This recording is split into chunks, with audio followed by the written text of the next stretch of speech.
కేసులో మాజీ మంత్రి కేటీఆర్ కు సిట్ నోటీసులు ఇచ్చింది. రేపు ఉదయం 11 గంటలకు విచారణ కోసం జూబ్లీహిల్స్ ఏసీపీ ఆఫీస్కు రావాలని నోటీసులో పేర్కొంది. సిఆర్పీసీ 160 కింద నోటీసులు ఇచ్చింది సిట్. నందినగర్లోని కేటీఆర్ నివాసానికి నోటీసులు పంపారు. ఫోన్ ట్యాపింగ్ కేసులో దూకుడుగా వెళ్తోంది సిట్. 2 రోజుల క్రితం మాజీ మంత్రి హరీష్ రావును ప్రశ్నించారు. 7 గంటలకు పైగా ఆయనపై ప్రశ్నల వర్షం కురిపించారు. ఇప్పుడు మాజీ మంత్రి కేటీఆర్ కూడా నోటీసులు అందించారు.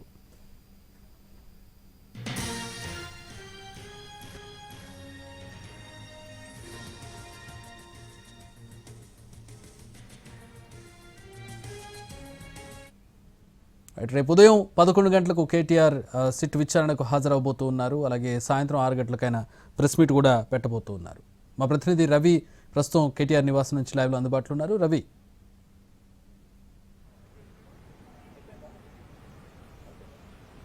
అయితే సిరిసిల్లలో ఉన్నటువంటి కేటీఆర్ ఈరోజు రాత్రికి హైదరాబాద్ చేరుకునే అవకాశం ఉంటుంది. ఈరోజు సాయంత్రం నందినగర్లో ఉన్నటువంటి నివాసానికి వెళ్ళినటువంటి సిట్ అధికారులు అక్కడ నోటీసును అందజేశారు.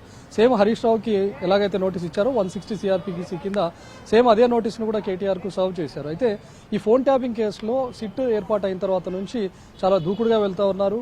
ఇప్పటికే బీఆర్ఎస్ మాజీ మంత్రి హరీష్ రావును విచారించిన తర్వాత కేవలం 2 రోజుల వ్యవధిలోనే కేటీఆర్ కు కూడా నోటీసులు సర్వ్ చేశారు.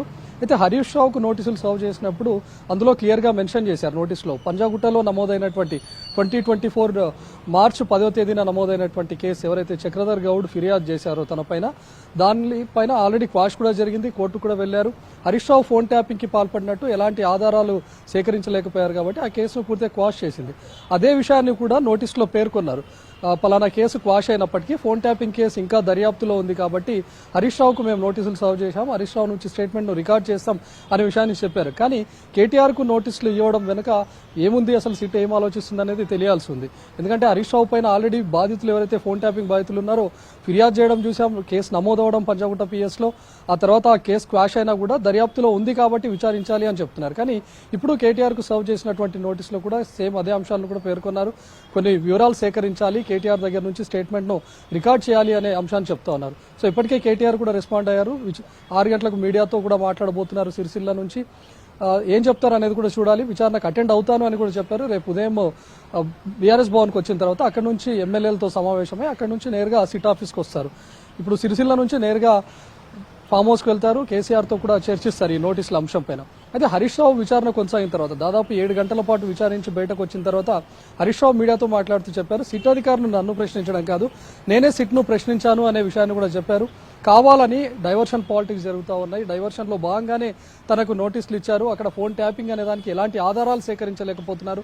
2 ఏళ్లు అవుతుంది కేసు నమోదైనా కూడా ఇప్పటివరకు ఎలాంటి ఆధారాలు సేకరించలేకపోతున్నారు. అటు కోర్టు చెప్పినా కూడా అదే ఫాలో అవుతున్నారు. కేవలం రాజకీయంగా ఎదుర్కోలేకనే, లేకపోతే ప్రభుత్వం చేస్తున్నటువంటి చర్యలను ఎప్పటికప్పుడు ప్రజల్లో మేము ఎండగడుతున్నాం కాబట్టి వాటన్నిటిని డైవర్ట్ చేయాలి, ప్రతిపక్షాల గొంతు నొక్కాలనే ఉద్దేశంతోనే ఈరోజు నోటీసులు సర్వ్ చేశారు అనే విషయాన్ని హరీష్ రావు ఆ రోజు చెప్పారు.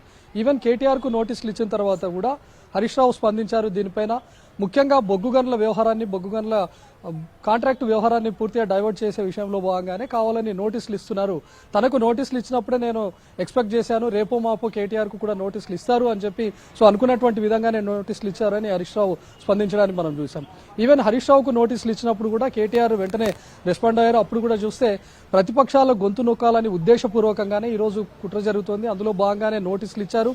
హరీష్ రావు ఎప్పటికప్పుడు ప్రభుత్వ చర్యలను ఎండగడుతున్నారు కాబట్టి ముఖ్యంగా హరీష్ రావును టార్గెట్ గా చేసుకుని నోటీసులు ఇచ్చారనే అంశాన్ని కేటీఆర్ ఆ రోజు చెప్పారు. ఇప్పుడు కూడా కేటీఆర్ ప్రెస్ మీట్ లో అదే మాట్లాడతారు. ఖచ్చితంగా ఇదంతా కుట్ర కోణం భాగంగానే తనకు నోటీసులు ఇచ్చారనే అంశాన్ని చెప్తున్నారు.